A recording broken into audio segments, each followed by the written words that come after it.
Маань ирсэн одоо өн гаргалтын сургалтыг маань одоо эхлүүлээд эхлэх гээд бэлтэж байна бид нар. За тэгээд олон хүмүүс ирсэн байна.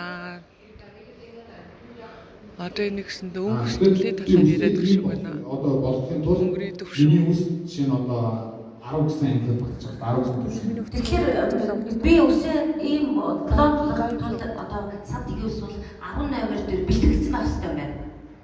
Нэгсэндээ өнгө 10 дээр тэгэлсэн байх хэрэгтэй байна тий. Яг 10 байх чинь үсээ өнгөрөд нь гань.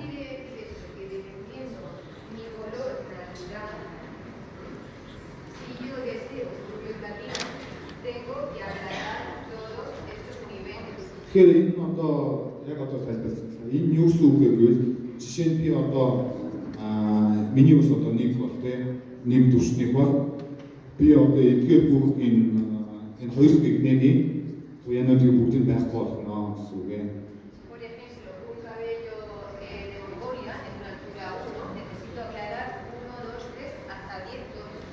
Тэгэхээр одоо чинь Монголд одоо нэг хүний ус одоо нэгдүгээр төвшний хавхаар ус бол эдгээр бүх өнгөлүүдийн туянуудыг цайруулах хэрэгтэй болно. Окей. Одоо яг энэ байгаа байхгүй. Бид нөгөө нэг цайвар болгоно өнгөрөөр болгохын тулд өсний код маань буюу нэг номертой байлаа гэж бодоход бид 9 шатлал цайна гэсэн үг. 9 шатлал 9 үр төрлийн туяад авч туулах юм байна тийм. Ойлгомжтой.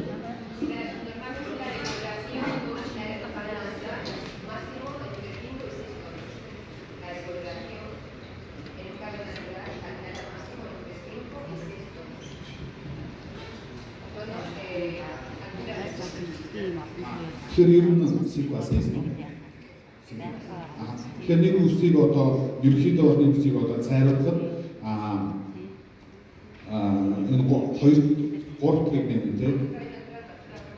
Тэгээ одоо чинь нэг төвшний үсийг цайруулахад нэг одоо төвшний үсийг цайруулаад арга төвшөнд хүрч одоо цайруулахын тулд тэгэхээр нийтдээ бол 5-6 туяаг одоо цайруулах гэсэн үг ээ. 5-6 шатлал цайруулах гэсэн үг тийм. Тэр хоорондын туяанууд бүгдийг устгаад явах юм байна. Цайралт левел хийсэн бол туяаг стандартад явна. Окей.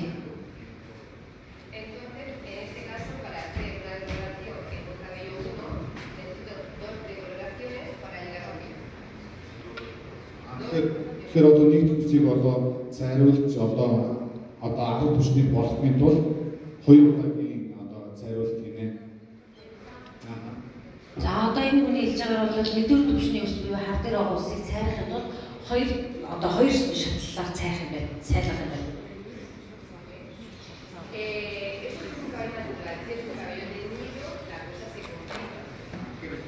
Саяны миний хэлдэг болохоор зөвхөн нэг төвчний одоо тийм байдлын одоо угаа байх ус те хэрэг тухайн ус маань хэрэг боцтой ус аваад илүү одоо тийм илүү ачаалал болно.